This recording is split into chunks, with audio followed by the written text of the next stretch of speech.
Sakop sa ginibog drug bypass operation. Triple o apat na doble ang bihikulo na gruso sa siyudad kang Naga.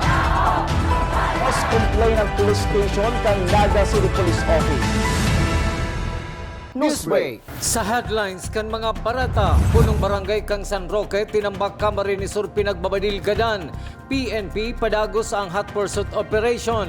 Mga parauma sa Camarines Sur, mas gusto sa mga pribadong kumprada magpabakal paroy kumpara sa NFA. LTO, PhilHealth as in DOH Camarines Sur, bisita sa kapihan sa Philippine Information Agency Forum. MTV Mat Olympiad sa Naga College Foundation, gigibuhon sa maabot na Sabado. Diyos marhay na hapon. Ako si Mark Mendoza. Asin ako, si Antoinette Eduardo. Kami ang sa indong tagapaghatod, Bareta.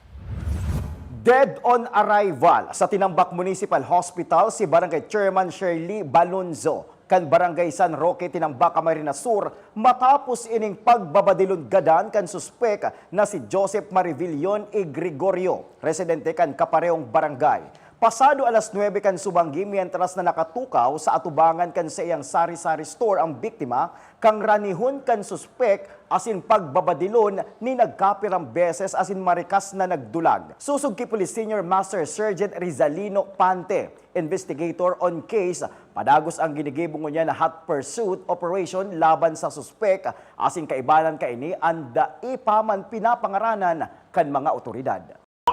Ongoing pa ang ginigibong pong at pursuit operation. Dahil habang nagano ba man kami kang tiga nasa kwento po yung General Paulor pa si Bangkay kang kang biktima sa subject for autopsy examination.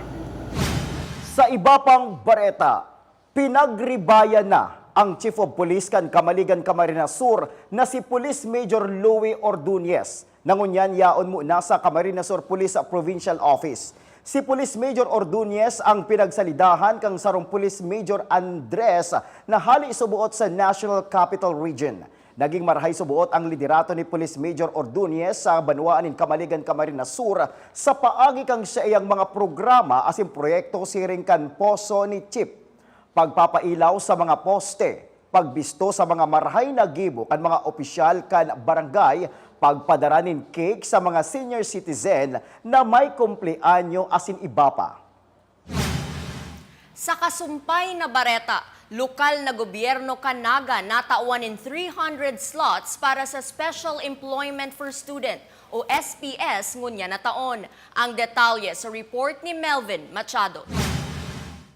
Inabutan kang GNN TV 48 News Team ang second year BSBA student na si Karil Romero kan Barangay Tinago, Siyudad kang Naga, nasibot sa pag-fill up sa employment contract as in oath of undertaking para sa special program for the employment of students o SPES ngunya na taon. Para kay Karil, dakulang tabang ini sa sempang eskwela. Aper kaini dati naman siya nag-avail kang special employment for enrollment sa rongsuay na programa kang lokal na gobyerno kang Naga. Para po sa ka-importante ini kasi nakakatabang po ini sa kuya sa masunod na school year para makapag-enroll po ako. Susugman kami si Roderick Reforzado, acting peso head kang Naga, mapo ng SPES sa July 12 hanggang August 8. Pinag-amay subot na i-post ang mga nakapasar sa SPES, hulit na dakol pa ining inaagihan antes na makapag-implementar. So, ininot mi lang na i-post, actually, kasudma, so para sa special program for employment of students, kasi dakulon pang requisitos yan na agihan. Isasubmit mi pa yan sa sa Department of Labor and Employment, especially regional office for their evaluation, and then mahalat pa kami itong inapod and notice to proceed. Kaya amay miyan na papaluwas. Ang SPES ang magkatuwang na programa kang Department of Labor and Employment asin ang lokal na gobyerno. 60% kang sweldo kang mga estudyante ang itataw kang LGU asin 40% ang haliman sa dole. Ang siyudad kang Naga pinagtagamahan ng 300 slots para ngunya na taon. Sa laog ng 20 aldaw makakaresibi ang sarong estudyante sa rarum kang SPESing 10,810 pesos na sweldo. Para sa GNN TV 48 Naga, Melvin Machado, Newsbreak. Mientras tanto, Apwera kan SPES, igwamanin local version ng LGU Naga. Iniiyo ang Summer Employment for Enrollment na may 475 na estudyanteng matatabangan. Sa laog ning 20 aldaw na pagtrabaho sa lokal na gobyerno kan Naga, makakaresibi ang mga inining 7,300 pesos na sweldo.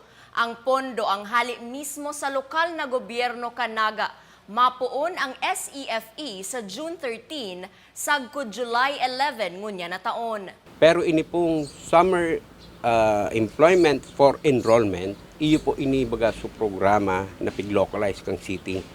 Ano po? 100% kang sa indang wages ang mabayad ka ng city government. Ano? Sa iba pang bareta, lokal na gobyerno kan Calabanga, Camarines Sur naglalaom ning tabang hali sa Bureau of Fisheries and Aquatic Resources matapos ang ginibong immersion sa saindang banwaan kang nakalis na aldaw. Aramon taman ang kompletong detalye sa report ni Jerome Breeze. Bisita ka na kaaging simana ang mga taga BIFAR National sa Barangay Sabang, Calabanga, Camarines Sur para sa pag-kondusir nin immersion asin kunano ang pwedeng maitabang sa mga parasira sa tabang kan lokal na gobyerno kan Calabanga.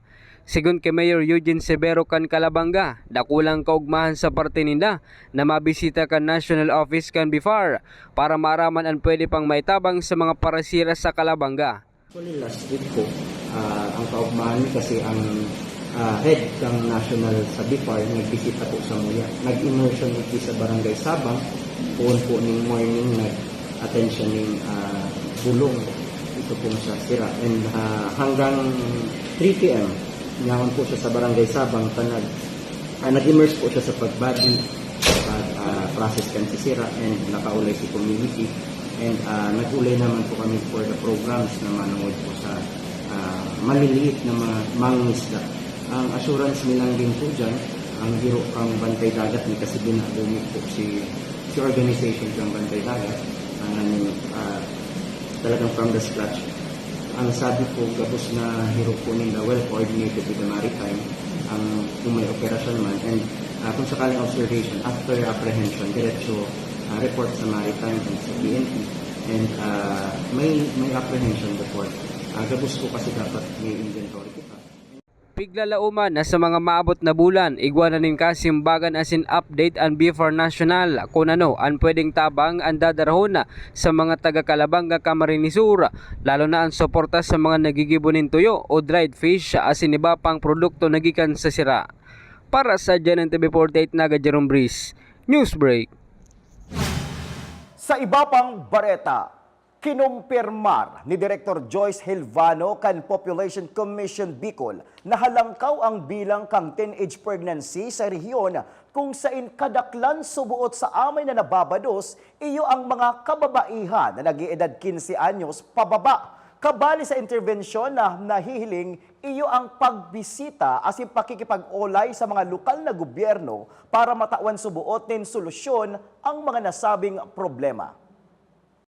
And one of the main issues po in Bicol are tumataas yung adolescent pregnancies, those below 15 years old.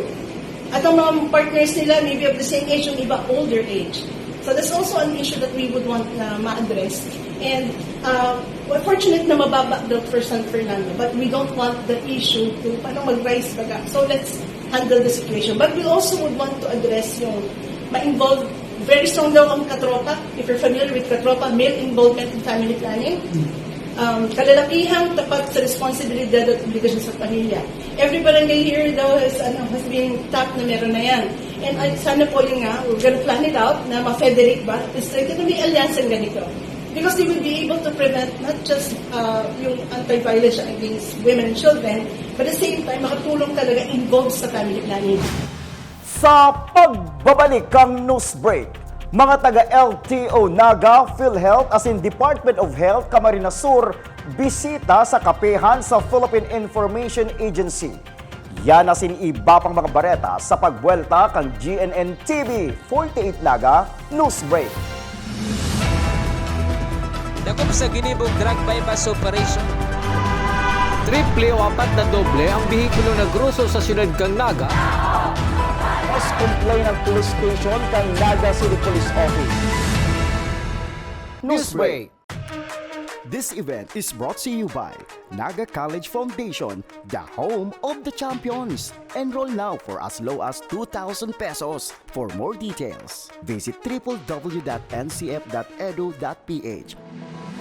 Lemon Residences, your newest home of the champions and the metro. Open for daily, weekly, and monthly bookings. Located at Magsaysay Avenue, Naga City, and enjoy a sip of coffee and Septus meals at Tiger's Cafe, located at second level of Lemon Residences. Dream travel? Achieve yan sa Nagayon Travel and Tours. Enjoy a hassle-free travel with Nagayon Travel and Tours. Visit their office at NCF Annex Building, Magsaysay Avenue, Naga City, or call us 0966-486-0043. At NCF Annex Building, there is the Tiger's Loft, a business center that first to offer a co-working space in Naga. Grow your business at the Tiger's Loft. Drive with confidence with NCF Driving School. Avail their theoretical driving course and practical driving course. For beginners, NCF Driving School is LTO accredited. Flight attendants, prepare for takeoff, please.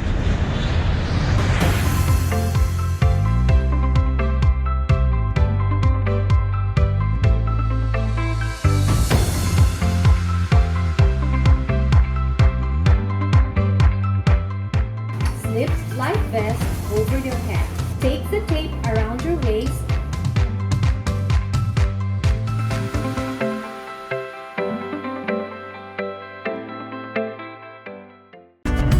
Sa oras ng sakuna, isa sa mga kailangan natin sa ating tahanan ay isang gobag. Ang isang gobag ay naglalaman ng tubig, mga dilata at biscuits upang hindi tayo magutom, energy bars o energy drink, first aid kit, communication devices tulad ng flashlights at batteries, whistles o pito, portable radio at extra cellphone. Mas mabuti kung meron tayong prepaid load guard. Tools tulad ng Swiss knife at gunting. Maaari din tayo magdagdag ng lubid. At huwag natin kakalimutan ang hygiene kit na naglalaman ng sabon, tissue, toothpaste, toothbrush at face mask. Sa lahat ng oras, laging bukas nakahanda ang aming tanggapan. Tandaan, ang Bicolanong alerto, pirming protektado. Want to build a bright future? Now is the perfect time. Enroll at the Mariners Polytechnic Colleges Incorporated, the school that brings out the best in you. Experience excellence towards a bright future because here at Mariners, we educate, we train, we assist.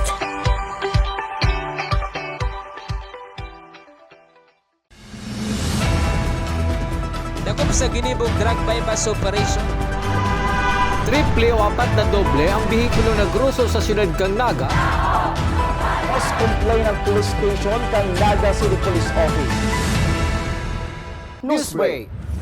Sa pagpapadagos kan mga bareta, bisita kasubagong aga kan kapihan sa PIA ang mga taga Land Transportation Office, Naga PhilHealth as in DOH Camarines Sur. Uya ang sakuyang report. An aksidente sa tinampuan saro sa madalas na kausa nin pagkagadan o pagkairido as in Mayo ining pinipiling lugar o panahon. Basado sa datos na itinaukan Camarines Sur Provincial Health Office, puun bulan nin Enero sagkod Mayo ngunya na taon, nakalista ning 1,694 na road crash incidents. Sa inorganisar kan Philippine Information Agency Camarines Sur nakapihan sa PIA press briefing, ini ang tinawandalan mapag-urulayan bilang pag-obserbar naman ka National Road Safety Month. Tinawang doon ni LTO Naga Chief Grace Rojas ang importansya kan striktong pagsunod kan mga motorista kan road safety protocols, arog na lang kan pagsulot ning standard quality helmet, paggamit ning seatbelt as in pirming pagdara kan importanteng dokumento arog kan driver's license. Bako lang subuot an sa diri ang dapat isipon alagad pati naman ang kapwa. Kaya dapat po iniisip na po yan. Bago sa ng for compliance dapat ang inibunta para sa sandirita, para sa sarili natin, and para sa iba. Yun po ang importante kasi niyan. Hindi lang po yung sarili lang natin yung iniisip natin. Ano? We have to think of everybody kasi it's a shared responsibility. Saro man sa mga natukar ni Al Enrique de los Santos, ang point person kan PhilHealth Camarines Sur, iyo ang Z-Morph package na pwedeng i-avail kan mga biktima ng road crash incidents. So, mas pinalawig siya. In fact, nagkago kita ng several PhilHealth circulars regarding Z-Morph or itong mga prosthesis na ginagamit para sa mga na-aksidente, yung mga nawawala ng mga limbs, pwede po yan. May mga contracted facilities kita para dyan. Ang mga benefits na dyan nagre-range from 15,000 to 135,000. Sa lado man kan DOH, apwera sa pagpagirumdum ni Provincial Health Officer Ray Millena na dai magmaneho ni nakainom para makaiwas sa road accidents. Nagpagirumdum naman ini na dawa subuutig baba na kang World Health Organization ang international emergency dai ibig sabihon na mayo na ning COVID-19. Sa iba pang bareta, mga paraoma sa Camarines Sur mas pabor ang magpabakal kan sa indang ani sa mga pribadong komprada imbis na sa NFA. Huli ka ini kulang subuot ang saray na paroy kan nasabing ahensya. Aramon taman ang kumpletong detalye sa report ni Jerome Breeze. Aminado ang manhamyento kan National Food Authority sa Camarines Sur na dinadaog sindakan ng mga private rice traders sa pagbakalin pari sa mga paraoma sa probinsya. Sigun ki Jeffrey Baloyot, ana branch manager kan NFA Camarines Sur, haros tada na sa nang aninin pari na ipapabakal sa inda. Dinhuliman sa kompetisyon sa mga private rice traders sa probinsya na masalangkaw ang presyo kan bakal kumpara sa NFA. Hindi, short tayo dun eh. Kasi nga, yung due to mga rice traders, rice millers, so, sa kanila lahat na halos napupunta. Hintayin natin bumaba yung presyo para maging makapamilya rin tayo. So, yun yung mga napupunta sa atin, yung mga tira-tira. Pero dito yun sa Camarines Sur. Pero sa Camarines Norte, kasi meron tayong programa doon. Yung PALGU, yung Palay Marketing Assistance from legislators and LGUs, yung meron silang additional incentives na binibigay sa mga farmers on top of our buying price na 19 pesos. Sa Camarines Norte, merong mga irrigators association doon na in-identify ng ating Office of the Provincial Agriculturist na pwede magdala ng kanilang harvest sa NFA. Kaya sa ngunyan din naabot kan NFA ang target na buffer stock sa kada taon. Pigihinguhaman ngunyan kan manhamyento na arugon ang gibos sa Camarines Norte na nagtataw nin insentibo sa mga paraoma sa tabang kan gobyerno probinsyal. Para sa Janan TV 48 na Jerome Breeze, Newsbreak. Padagos sa mga bareta, inimbitaran ni Father Pablo Carpio ang Vice Rector kan Basilica Minore ang mga devotos ni Nuestra Señora de Peña Francia na makisumaro sa gigibuhon ng Peña Francia de Mayo sa masunod na semana. Ang imahe ni Nuestra Señora de Peña Francia ang ipoprosesyon hali sa Basilica pasiring sa Naga City People's Mall na matinirnin sarong semana bago ang fluvial procession kung sain mga kababaihan ang malunad sa pagoda pabalik sa Basilica Minore. It has been a long tradition na the month of May, we pay tribute to our Blessed Mother. Kaya meron tayo natawag na Merry Month of May, Flores de Mayo, everything. Ngayon, syempre, dito sa Naga, dahil ang ating mahal na patrona ay ang mahal na ina sa title na Our Lady of Peña Francia. So, mas binibigyan nating diin ang debosyon sa mahal na inang Peña Francia during the month of May. Lalong-lalo na para dun sa mga hindi nakaka-participate pag September. Sa iba pang bareta, mga grade 5, grade 9 as in grade 11 na mga estudyante hali sa manlain-lain na eskwelahan sa syudad ni Naga as in Camarines Sur ang mapartisipar sa gigibuhon na Naga College Foundation MTV Math Olympiad. Susog ki Maria Cecilia Dumalagan, gigibuhon ang nasabing aktibidad sa maabot na Sabado. asin sa petsa 27 kan presenteng bulan. Cash prizes, tuition fee, asin miscellaneous discount ang naghahalat na premyo sa mga estudyanteng mapartisipar.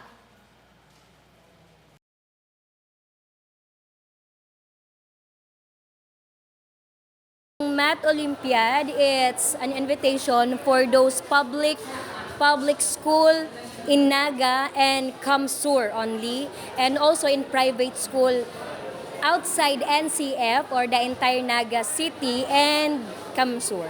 For the first place o yung mananalo ay makaka-receive ng 20,000 pesos plus a 100% scholarship or the tuition fee, 100% tuition fee and 100% for the miscellaneous.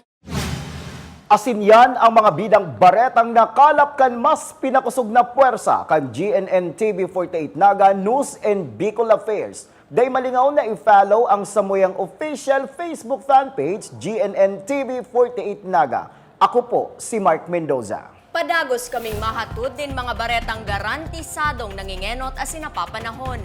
I-hit ang subscribe button sa samuyang official YouTube channel, GNN TV 48 Naga, tanganing updated kita sa mga bareta asin istoryang bida. An Bicolano. Ako si Antoinette Eduardo asin ini, ang GNN TV 48 Naga Newsbreak. Dakop sa ginibong drug bypass operation. Triple o 4 na doble ang bihikulo na gruso sa syudad kang Naga. Mas complain ng police station kang Naga City Police Office. Newsbreak.